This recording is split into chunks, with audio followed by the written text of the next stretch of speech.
Olá, povo de Deus! Estamos iniciando a nossa live das 20 horas em ponto. Nós estamos no Apocalipse, este é o módulo 10, esta é a parte 6. Nós estamos tratando da grande meretriz e da besta escarlate. Na última live, nós apresentamos a grande meretriz. Essa grande meretriz está sentada sobre muitas águas e ela está montada na besta escarlate. Quando falamos de muitas águas, nós estamos falando do seu poder religioso.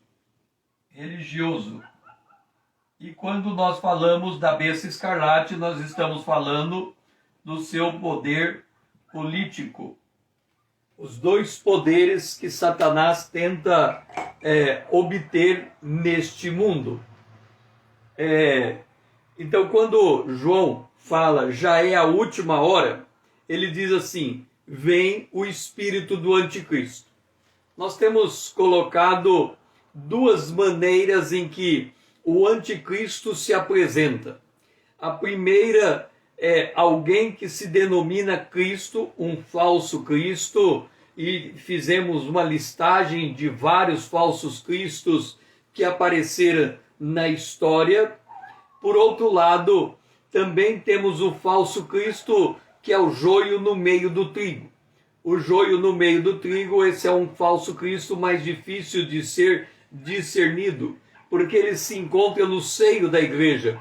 E esse falso Cristo, ele carrega consigo a doutrina dos nicolaítas, que é a doutrina de executar a obra de Deus com bases humanas em princípios, métodos e estratagemas humanas. Então, esta besta,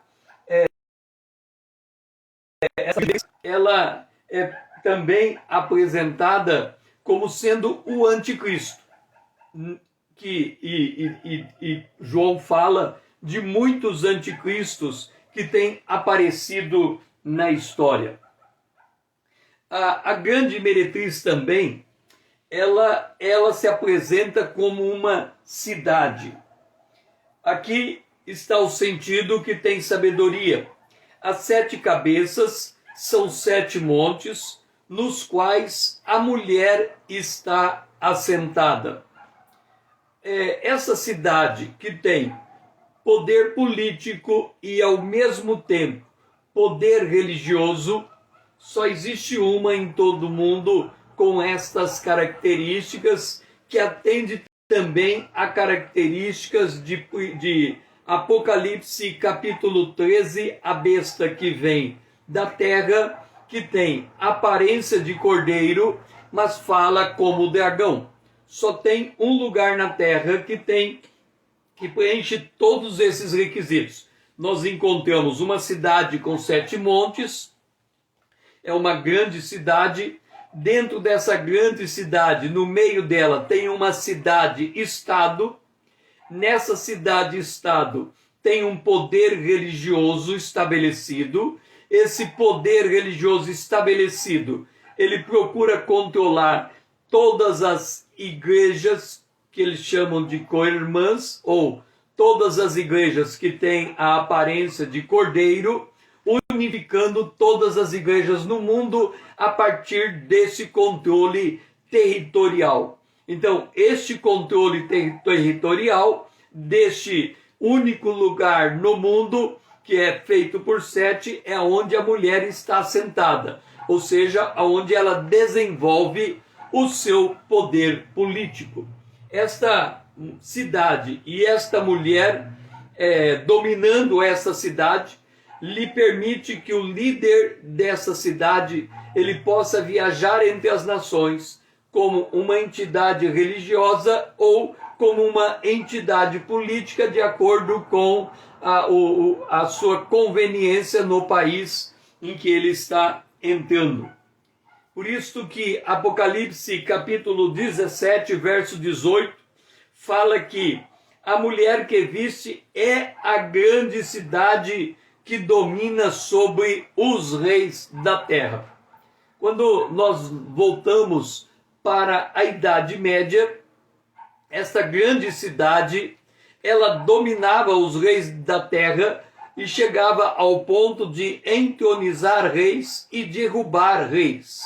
Hoje ela continua sancionando reis de forma em subterfúgio, não tão aparente, mas o seu poder continua grande, porque por debaixo dos panos, vamos assim dizer, ela ainda maneja os bastidores da política mundial.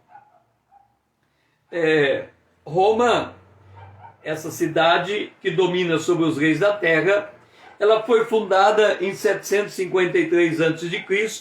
e está assentada sobre 7 colinas: Capitólio, Quirinal, Viminal, Esquilino, Célio, Aventino e Palatino, que rodeava a comunidade primitiva.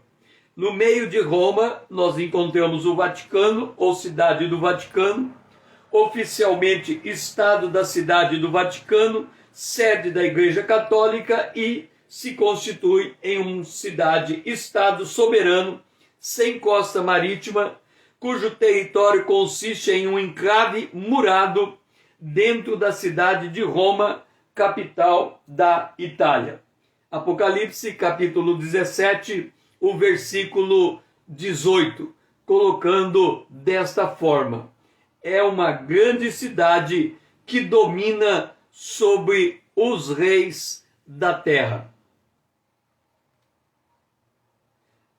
Essa grande meretriz também, dizendo da sua influência sobre o seu poder político, ela montada sobre a besta escarlate, em Apocalipse 17, o versículo 2, diz que com quem se prostituíra, essa grande prostituta, é com quem se prostituíra os reis da terra, e com o vinho de sua devassidão foi que se embebedara os que habitam na terra. Nós devemos nos lembrar que nós estamos no Apocalipse, no capítulo 17, falando da grande meretriz, e ela guarda vínculo com Apocalipse capítulo 2, com a igreja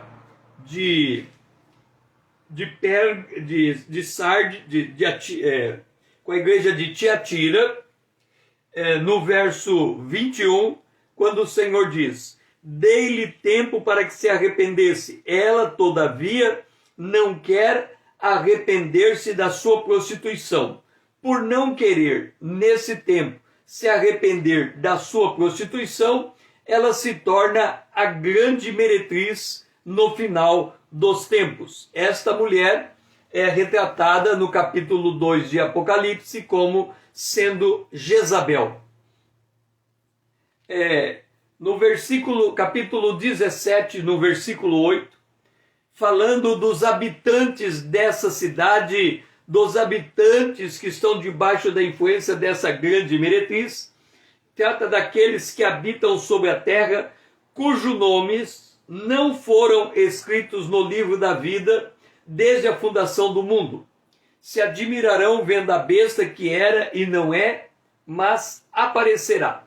Então, há um movimento global, mundial, de tirar Deus para fora da história, lembrando que Jesus colocou que os últimos tempos serão iguais aos dias de Noé, onde a mentalidade do indivíduo era somar continuamente. Essa mentalidade somar continuamente significa a exclusão completa de Deus do raciocínio humano, um homem vivendo fundamentado no seu humanismo, e os que vão chegar no nível máximo desse tipo de mentalidade são aqueles que não têm o seu nome escrito no livro da vida. Quanto às águas, muitas águas em que a mulher está assentada, no Apocalipse capítulo 17, o versículo 15 diz que as águas que viste onde a meretriz está assentada são povos, multidões, nações e línguas. Ou seja, são gente de todo o planeta que estão debaixo deste domínio global. Apocalipse capítulo 2, no versículo de número 9, falando à igreja de Esmirna, o Senhor diz: conheço a tua tribulação e a tua pobreza, mas tu és rico, e a blasfêmia dos que a si mesmos se declaram judeus e não são, sendo antes sinagoga de Satanás. Aqui está o embrião da formação desta grande meretriz.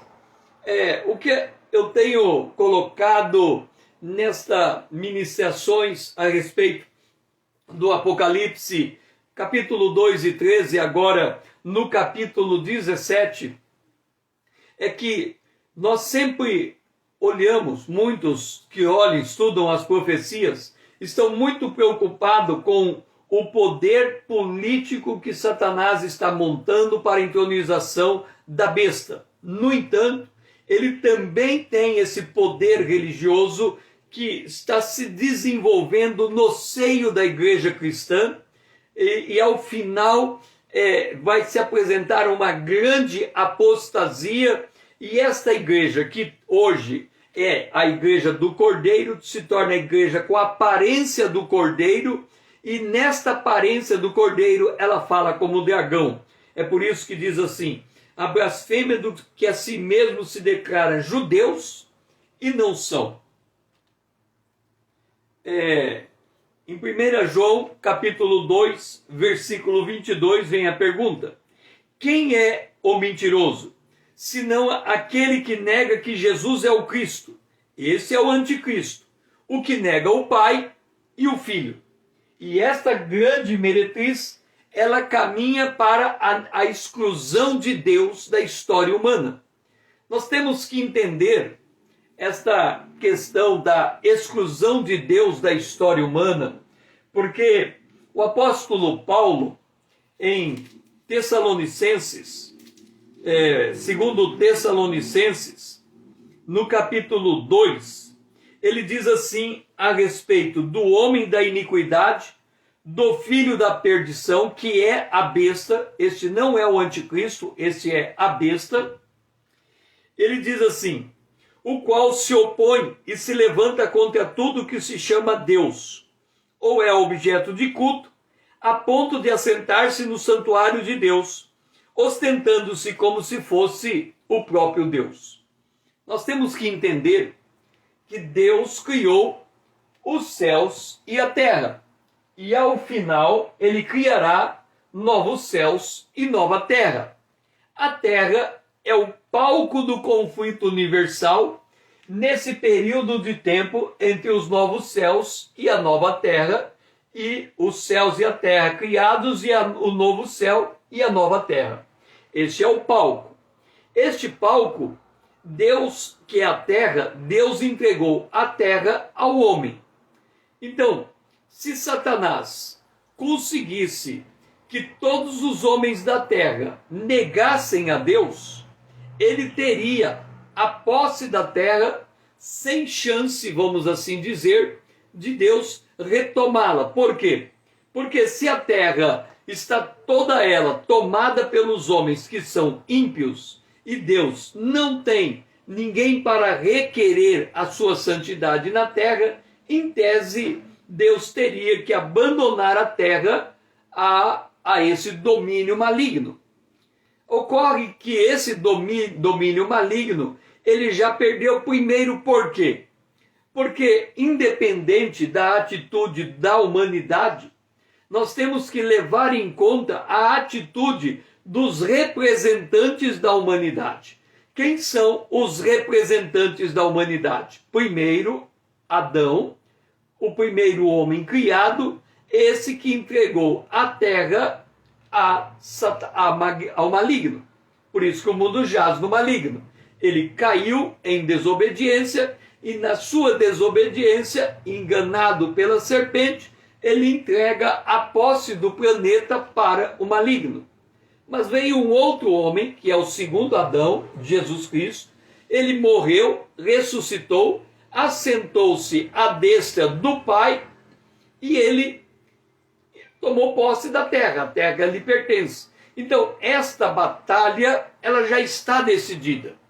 Ela está decidida no ponto de vista espiritual, celestial. Porque, do ponto de vista da terra, das pessoas que estão habitando na terra, a sensação que elas têm é que a batalha ainda está em curso, é que a batalha ainda precisa ser vencida. Na verdade, o que está acontecendo nesse período que vai da morte e ressurreição de Jesus, descido do Espírito Santo, dispensação da igreja, é um tempo em que o Senhor está pregando o evangelho a todas as nações. Enquanto isso, a grande meretriz, ela também tem o objetivo de dominar povos, multidões, raças, nações e línguas. Então, há uma aparente, dá-se a impressão que ela está conseguindo alcançar esse objetivo, ok? Mas ela já perdeu, porque Jesus já morreu, ressuscitou, e está esperando o Pai colocar debaixo dos seus pés todos os seus adversários. Então vamos ver agora a relação entre a igreja e a grande meretriz e o anticristo, a grande meretriz e a liderança entre as nações. Bom, nós temos aqui a igreja. Então, observe. Nós temos a igreja. Quando eu digo aqui a igreja corpo de Cristo, a igreja verdadeira, a igreja que Jesus Cristo disse que as portas do inferno não prevalecerão contra ela. Esta igreja verdadeira, a igreja de Jesus Cristo que ele está edificando, ela tem também um caráter institucional. Quando aqueles que congregam se reúnem em torno da fé, eles criam uma base institucional para esta igreja. Na base desta igreja, nós temos a boa semente e nós temos a má semente. Nós temos a boa semente e nós temos aqui, vou trocar as figuras de linguagem para ficar mais claro entender. Nós temos o trigo e nós temos o joio. Nós temos o trigo e nós temos o joio. Esta é a percepção da igreja visível. Por detrás deste arranjo, nós temos o maligno. E nós temos o Filho de Deus.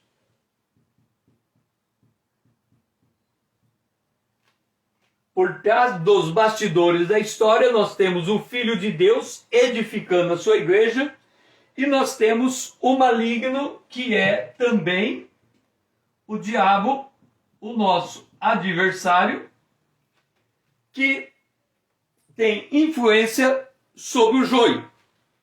E ele tem um local de habitação. Então ele tem um local aonde ele habita. Esse local é uma cidade.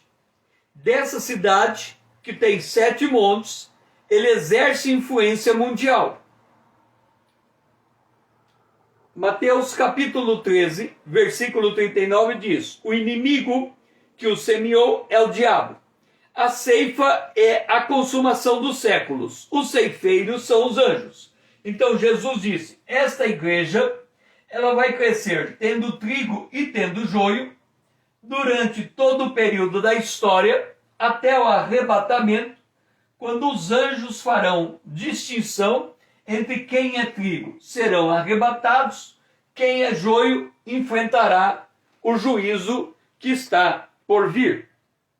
Então, nós temos aqui, no trigo, nós temos os filhos do reino, são aqueles que já nasceram de novo. Jesus disse, para entrar no reino de Deus é preciso passar pelo novo nascimento. E aqui nós temos os filhos do maligno.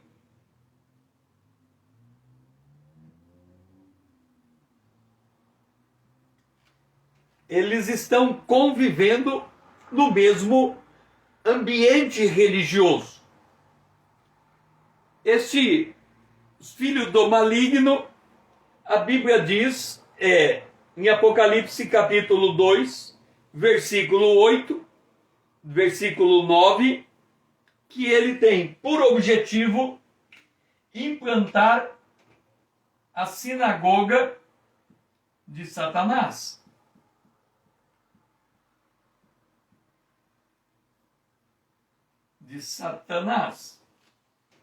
Então, os filhos do maligno, eles têm por objetivo implantar a sinagoga de Satanás. Jesus disse que a igreja cresceria como o grão de mostarda, se tornando uma grande árvore, mas os pássaros iriam encontrar ninho no meio dessa grande árvore.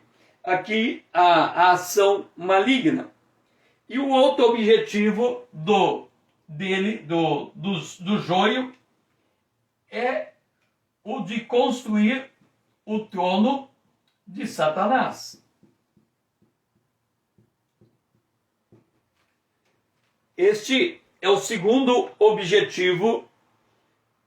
A igreja, Apocalipse, capítulo 2, o versículo de número 12 e 13. O trono de Satanás.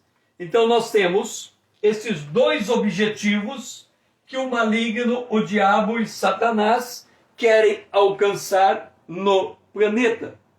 Aqui, a sinagoga, ele quer o poder religioso. E no trono, ele quer o poder político. E ele trabalha para alcançar esses dois objetivos. E quem estão no meio desse mundo? Aqui, no poder religioso, estão os povos. E no poder político estão as nações. Então, a maneira como Satanás busca alcançar esse domínio se ele tem os filhos do maligno influenciando os povos, ele está sentado sobre muitas águas, povos, raças, línguas e nações.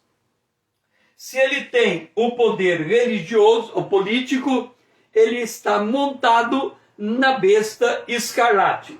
Então, em todo esse período da história, que é o período da história da igreja, a igreja cruzando os séculos, Satanás está articulando a constituição desses dois frontes de poder para tentar tomar a terra por assalto. O campo é o mundo. As boas sementes são os filhos do reino. O joio, os filhos do maligno. Mateus capítulo 13, versículo 38. Então o que nós vemos? A grande meretriz, por detrás desse cenário todo, nós temos aqui vamos colocar aqui a grande meretriz.